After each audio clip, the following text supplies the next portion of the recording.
Hello बच्चों, क्या हाल चाल। मैं सुशील शर्मा आपका स्वागत करता हूं एसएस गुरु एकेडमी पर। आज हम आपके लिए दो क्वेश्चन लेके आए हैं। दो क्वेश्चनों को देखते हैं, दोनों ही न्यूमेरिकल हैं। आप ये याद रखना है आपको कि जो एग्जाम में अगर आप न्यूमेरिकल करते हैं तो ये मान के चलिए आपके कोई भी नंबर नहीं कटते हैं, लेकिन अगर आप थ्योरी करते हैं तो हो सकता है राइटिंग में नंबर कटे आपके। तो ये याद रखना है आपको कि न्यूमेरिकल को टारगेट बनाना है या थ्योरी को ज्यादा टारगेट बनाना है। दूसरा ये है, न्यूमेरिकल कम समय में होगा, सिर्फ उसे समझना होगा, कैसे सॉल्व करना है वो आपको उस हिसाब से उसमें से छांटना होगा।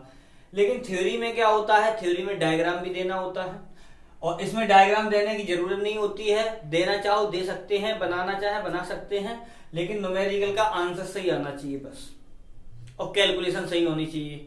तो आज हमारे यही दो क्वेश्चन हैं और दोनों ही न्यूमेरिकल हैं। तो हम अपना देखते हैं पहला वाला क्वेश्चन क्या कह रहे हैं। यदि न्यूनतम विचलन की स्थिति में, यानी न्यूनतम कोण के विचलन की स्थिति दे दी उन्होंने, पहले ही क्वेश्चन देखो, न्यूनतम विचलन की स्थिति यानी स्थिति दे दी उन्होंने। अब कहा अपवर्तनांक है जो n का मान है cot a/2 के रूप में है, तो न्यूनतम विचलन कोण का मान ज्ञात करना है। तो पहले ये समझते हैं कि न्यूनतम विचलन होती कौन सी स्थिति है, ठीक है। तो क्या होता है न्यूनतम विचलन की स्थिति की बात की जाए तो देखो, जब क्या है, प्रकाश की कोई किरण किसी प्रिज्म पर गिरती है, जैसे प्रिज्म कोण ये रहा हमारा a मान लिया हमने, प्रकाश की कोई किरण यहां से आती है, तो इसका क्या होता है, दोनों ही पृष्ठों से, प्रिज्म के दोनों पृष्ठों से इसका क्या होगा, विचलन होगा या अपवर्तन होगा। तो इसे जाना चाहिए था, यहाँ पर देखो मैं थोड़ा वैसे ही डायरेक्ट कर रहा हूं, इसे जाना चाहिए था यहाँ, लेकिन यहाँ न जाकर, क्योंकि यहाँ से हम अविलंब डालेंगे इस प्रकार से, तो ये लो अविलंब पड़ गया, तो यहाँ से क्या है, ये इधर चली जाएगी। अब हम डायरेक्ट विचलन की स्थिति बना दे रहे हैं, तो ये थोड़ी सी अपवर्तित होती है, लेकिन इन्होंने न्यूनतम विचलन की स्थिति कहा है। तो न्यूनतम विचलन स्थिति में क्या होता है, ये जो किरण होती है, ये वाली अपवर्तित वाली, ये आधार के समांतर हो जाती है इस प्रकार से, यानी इसके समांतर हो जाएगी यहाँ पर। तो वो कर दी मैंने। अब क्या करते हैं, इसको यहां से फिर अविलंब डालते हैं, तो ये हम अविलंब डाला तो इस प्रकार से। अब क्या है यहाँ पर, जब ये बाहर निकलेगी तो इस प्रकार से चली जाएगी।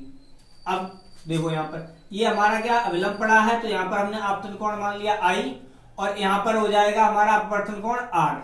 अब ये वाली किरण जो अपवर्तित है वो यहाँ वाले पृष्ठ के लिए आपतन का कार्य करेगी, जिसके लिए हमने मान लिया इसे R', और यहाँ पर ये निर्गमन कोण होगा क्योंकि ये बाहर निकल रही है, तो इसे मान लिया जैसे हमने I', ठीक है। और यहाँ पर क्या है, हमने पॉइंट डाल दिया जैसे P, और ये डाल दिया Q, और यहाँ पर डाल दिया हमने R जैसे मान लो, ठीक।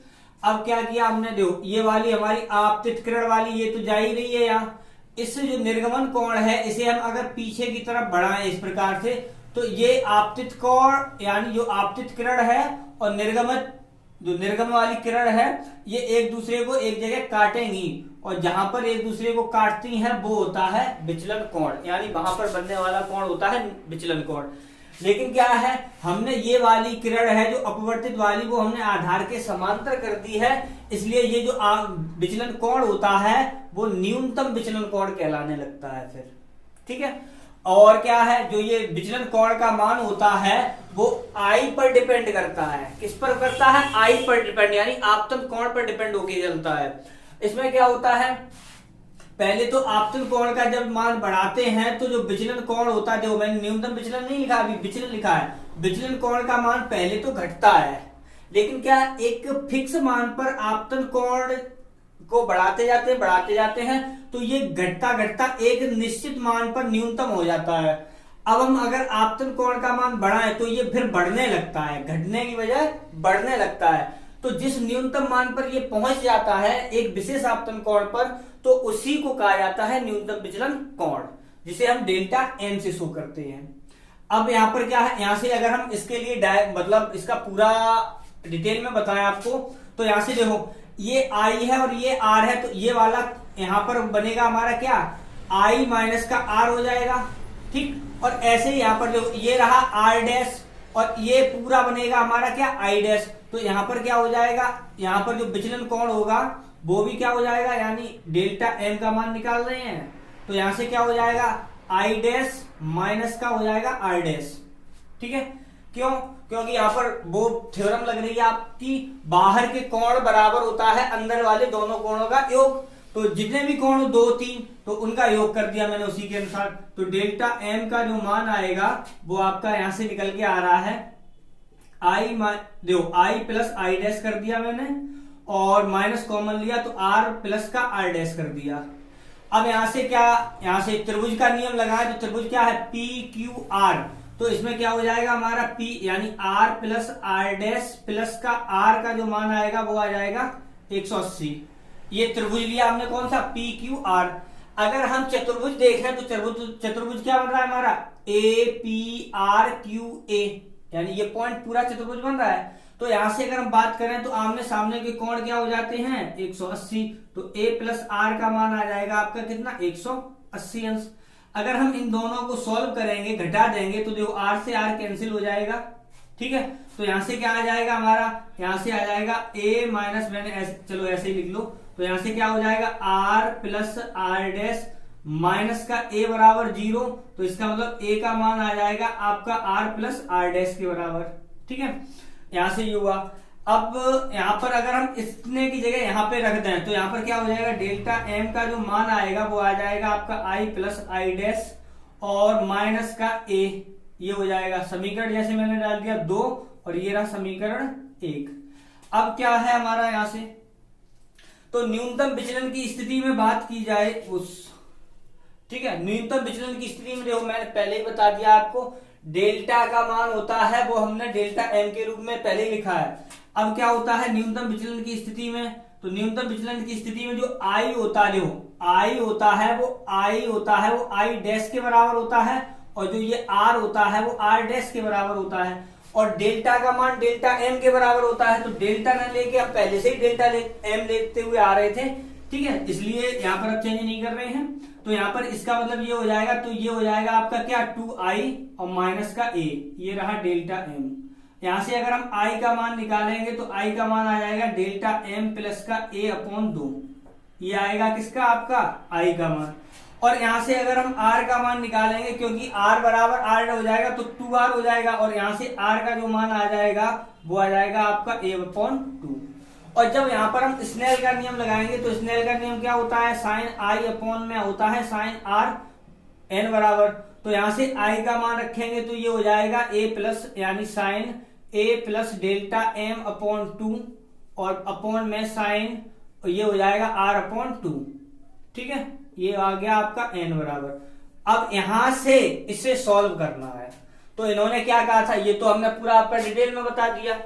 ठीक है, तो अब यहां से क्या है, अगर हम बात करें यहां से n, तो देखो n का मान हमें दे रखा है cot a/2 बराबर और sine a plus delta m upon 2 और ये रहा साइन a का मान r, देखो अच्छा ये r और r अपॉन 2। ठीक, तो ये हो गया इसमें वो सॉरी r, हाँ ठीक है। तो यहां से देखो R जो दे रखा था इसमें क्वेश्चन में बढ़ाना पड़ेगा क्योंकि R का जो मान था यहाँ पर क्वेश्चन बढ़ा दे रहे हैं हम, दिया है यहाँ पर दिया R बराबर दे रखा था आपको A, यानी जो अपवर्तन कोण था वो प्रिज्म कोण के बराबर था इस क्वेश्चन में। ठीक है, तो यहां से क्या हो जाएगा, कॉट को हमने लिख दिया cos a/2 अपॉन में आ गया साइन a/2। ठीक, बराबर ये sine a plus delta m upon 2 और ये रहा साइन r की जगह हम क्या लिख देंगे a, तो ये हो जाएगा a अपॉन 2, ये इससे कैंसिल हो जाएगा। सॉरी एक सेकेंड, यहाँ पर हाँ r ही था, यहाँ पर देखना एक सेकेंड, यहाँ पर r ही था, r यानी r की जगह क्या आ गया हमारा a अपॉन 2 आ गया यहाँ से। ठीक है, और वैसे भी इसमें भी r बराबर दे रखा था आपको a, तो यहाँ से r बराबर हम a भी लिख सकते हैं और r बराबर a है ही, यहाँ से भी था और ये भी था। ठीक है, ये हाँ ठीक है, तो यहां से ये हो जाएगा cos a/2 बराबर यहां से आ जाएगा sine a plus delta m upon 2। ठीक है, अब यहां पर देखो साइन है यहाँ cos है, तो मैंने इसे कैसे चेंज किया, साइन लिखा और यहाँ पर लिख दिया हमने π/2 माइनस का a/2, क्योंकि साइन 90 माइनस थीटा बराबर होता है cos थीटा। तो साइन ए प्लस डेल्टा एम अपॉन 2 ये आ गया। साइन से साइन कैंसिल होके अलग हट जाएगा। यहाँ पर क्या बचा हमारा पाई बाई 2 माइनस का ए बाई 2 बराबर में आ गया ए प्लस डेल्टा एम अपॉन 2। तो यहां से देखो दो यहां से एलसीएम लेके दो यहां से खत्म कर देंगे, तो यहां से हो जाएगा पाई माइनस ए बराबर आ जाएगा आपका ए प्लस डेल्टा एम। ठीक है, तो यहां से इसका मान निकालेंगे तो यहां पर आ जाएगा आपका कितना, डेल्टा एम बराबर आ जाएगा पाई माइनस का 2a।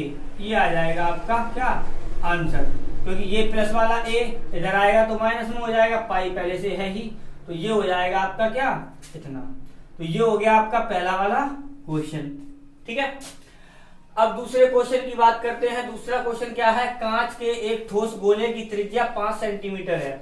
तो देखो अगर हम एक गोला बनाएं तो गोला जैसे हमारा ये मान लो गोला ये बन गया, केंद्र ये रहा। इन्होंने ये कहा है कि 5 सेंटीमीटर का है, तो हम इसे 5 सेंटीमीटर लिख लेंगे। ठीक है, तो 5 सेंटीमीटर जैसे लिखा तो 5 सेंटीमीटर का मतलब क्या है, यहां से ये दूरी हो गई हमारी कितनी 5 सेंटीमीटर। ठीक है, 5 सेंटीमीटर गोले की केंद्र यानी गोला का केंद्र जैसे हमने मान लिया यहाँ पर सी मान लो। ठीक है, से 2 सेंटीमीटर की दूरी पर वायु का बुलबुला है।